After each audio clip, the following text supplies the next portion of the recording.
നിങ്ങളുടെ ഉദരങ്ങളിൽ ജീവന്റെ തുടിപ്പ് തന്നതും, നിങ്ങളെ ഉമ്മ എന്ന് വിളിക്കാൻ മക്കളെ തന്നതും, നിങ്ങൾക്കൊരു ഭർത്താവിന്റെ തണൽ തന്നതും, നിങ്ങൾക്ക് അഭിമാനത്തോടെ ജീവിക്കാൻ പടച്ചറബ് അവസരം തന്നതും, ഒരൊറ്റ ലക്ഷ്യം പടച്ചറബ് നിങ്ങൾക്ക് മുൻപിൽ കാണിച്ചു തന്നതുകൊണ്ടാ ആ കുടുംബത്തെ നിങ്ങൾ അള്ളാഹുവിന്റെ സ്വർഗത്തിലെത്തിക്കാൻ, ആ കുടുംബത്തെ ഏത് പരീക്ഷണത്തിലും തകർന്നു പോകാതെ അള്ളാഹുവിന്റെ സ്വർഗത്തിലേക്ക് കൈപിടിച്ചു കൊണ്ടുപോകാൻ ആ ഉത്തരവാദിത്വം അള്ളാഹു ഏൽപ്പിച്ചിട്ടുണ്ടെങ്കിൽ ആ ഉത്തരവാദിത്വ ബോധത്തോടുകൂടി പെരുമാറുന്ന ഭാര്യമാരാവണം, മാതാക്കളാവണം.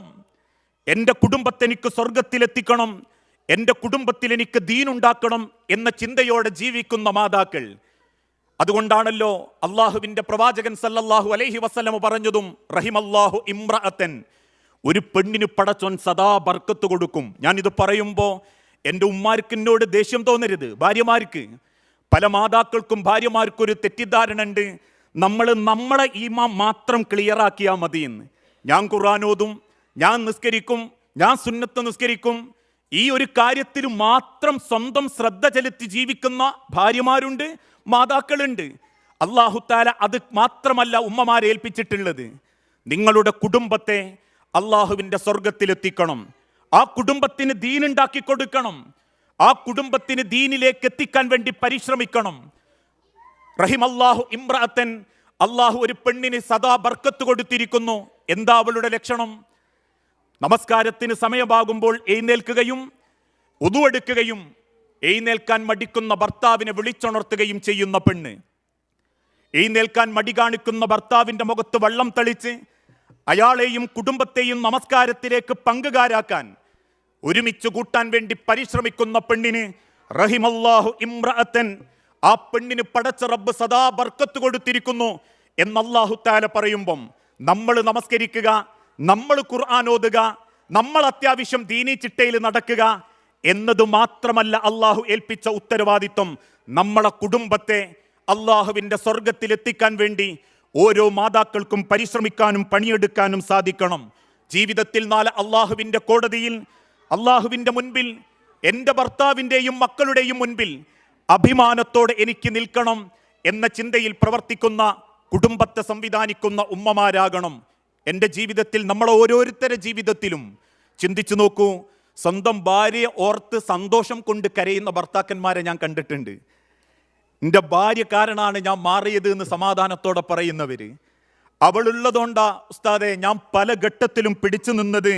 അവളോട് ചെയ്തു പോയ കുറ്റം ആലോചിച്ച് കുറ്റബോധത്താൽ നീറുന്ന ഒരുപാട് ആളുകൾ നമ്മളെ കുടുംബത്തിൽ ഉണ്ടാകുമ്പം ഞാൻ എൻ്റെ മാതാക്കളോട് ചോദിക്കട്ടെ, നമ്മളെ കുടുംബത്തിൽ സ്വന്തം ഭർത്താവിൻ്റെ അരികിലിരുന്ന് നമ്മളെ ജീവിതം കൊണ്ട് ആ ഭർത്താവിനും മക്കൾക്കും ഉണ്ടാക്കിയെടുക്കാൻ പറ്റിയ നേട്ടം എന്തെന്ന് ജീവിച്ചിരിക്കുമ്പോൾ നമ്മൾ ചിന്തിക്കണം.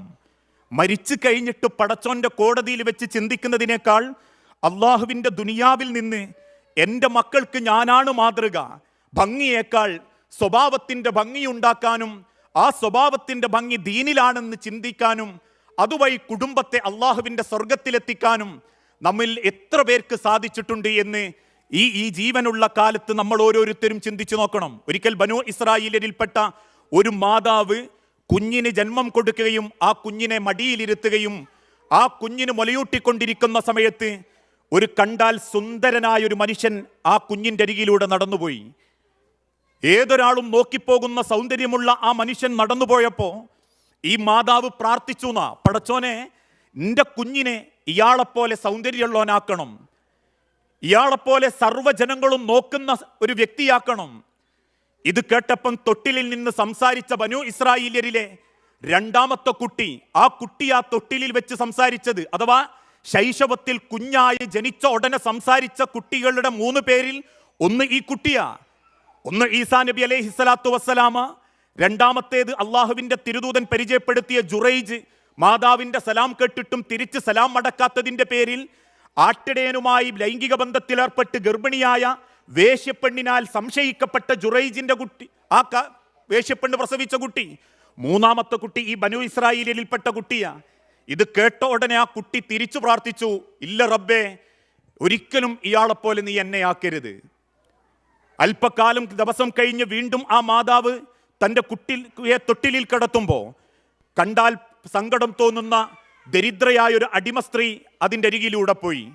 ഉടനെ ഈ മാതാവ് പ്രാർത്ഥിച്ചു, റബ്ബേ എൻ്റെ കുട്ടീനെ ഒരിക്കലും ഈ അടിമ സ്ത്രീയെ പോലെ ആക്കരുതിട്ടോ എന്ന് പ്രാർത്ഥിച്ചപ്പം ഈ കുട്ടി തിരിച്ചു പ്രാർത്ഥിച്ചു, ഇല്ല ഉമ്മ, അള്ളാഹു എന്നെ അവരെ പോലെയാക്കട്ടെ.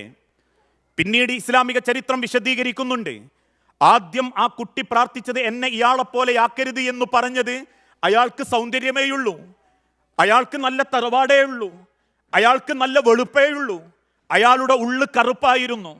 കറുത്ത മനസ്സിന്റെ ഉടമയായ, വിശ്വാസം കൊണ്ടും സ്വഭാവം കൊണ്ടും പരാജയത്തിന്റെ പടുക്കുഴിയിലുള്ള ആ മനുഷ്യനെ പോലെ എന്നെ ആക്കരുത് എന്ന് ആ കുട്ടി പ്രാർത്ഥിച്ചിട്ടുണ്ടെങ്കിൽ, രണ്ടാമതായി ആ കുട്ടി പ്രാർത്ഥിച്ചത് കാണാൻ ശേലില്ലാത്ത, അടിമയായിരുന്ന, അങ്ങേയറ്റം മറ്റൊരാൾക്ക് ഇഷ്ടം തോന്നിപ്പിക്കാത്ത ആ അടിമ സ്ത്രീയാവട്ടെ പുറമെ കറുപ്പാണെങ്കിലും അകം വെളുത്തതായിരുന്നു. അതുകൊണ്ട് ഭംഗിയിലല്ല രക്ഷിതാക്കളെ, നമ്മളെ ഓരോരുത്തരുടെയും കുടുംബത്തിൽ ജീവിക്കുന്ന മക്കളുടെയും നമ്മുടെയും കുടുംബം ഏറ്റവും മനോഹരമായ സ്വഭാവത്തിന്റെ ഉടമകളാക്കാൻ ഓരോ മാതാക്കളും കുടുംബത്തെ സംവിധാനിക്കണം. ഒരു ഉമ്മയുടെ ജീവിത രീതിയാണ് മക്കള് പിന്തുടരുന്നത്. പല കുടുംബത്തെ പറ്റിയും മുൻകാലഘട്ടത്തിൽ പറയാറില്ലേ, ആ ഉമ്മള്ള കാലത്ത് ആ വീട്ടിൽ ചെന്നാൽ ഒരിറക്ക് വെള്ളം കിട്ടാണ്ട് ആ ഉമ്മ ഞങ്ങളെ വിടൂല.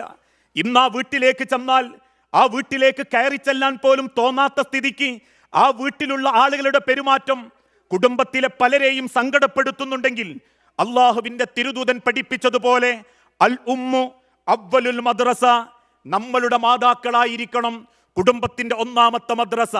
കുടുംബത്തെ സംവിധാനിക്കുന്നതിൽ, സ്വഭാവമുണ്ടാക്കുന്നതിൽ, പെരുമാറ്റം നന്നാക്കുന്നതിൽ, ഇസ്ലാമിക ചിട്ടകൾ കൊണ്ടുവരുന്നതിൽ, അള്ളാന്റെ ബർക്കത്തിറങ്ങുന്ന വീടാക്കി മാറ്റുന്നതിൽ, ഒരു ഭർത്താവിനോട് ഭാര്യ പെരുമാറുന്നത് പഠിപ്പിച്ചു കൊടുക്കുന്ന രീതിയിൽ അള്ളാഹുവിന്റെ ദീനിനെ കൈവിടാതെ ജീവിപ്പിക്കാൻ പരിശ്രമിപ്പിക്കുന്ന ജീവിതത്തിന്റെ മാതൃകയിൽ ഒരു മാതാവ് നെഞ്ചും വിരിച്ചു നിന്നാൽ സർവ പിന്തുണയും അള്ളാഹു നൽകുന്ന ആ വിശ്വാസമാണ് ഓരോ ഭാര്യമാരും മക്കളുടെയും ഭർത്താവിൻ്റെയും ഹൃദയത്തിൽ ഉണ്ടാക്കേണ്ടത്.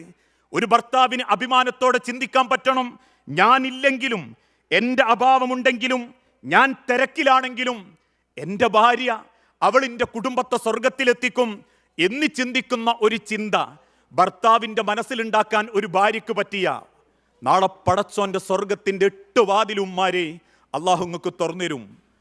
അതിനേക്കാളും വലിയ എന്ത് സ്ഥാന ഈ ദുനിയാവും നമുക്ക് കൊണ്ടുപോകാനുള്ളത്?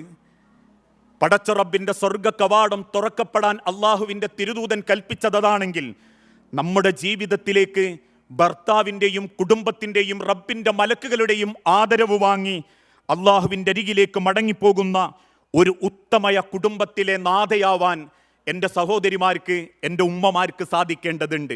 അതിനെന്തു വേണം? ആദ്യം നമ്മൾ നല്ലൊരു ഭാര്യയാവണം.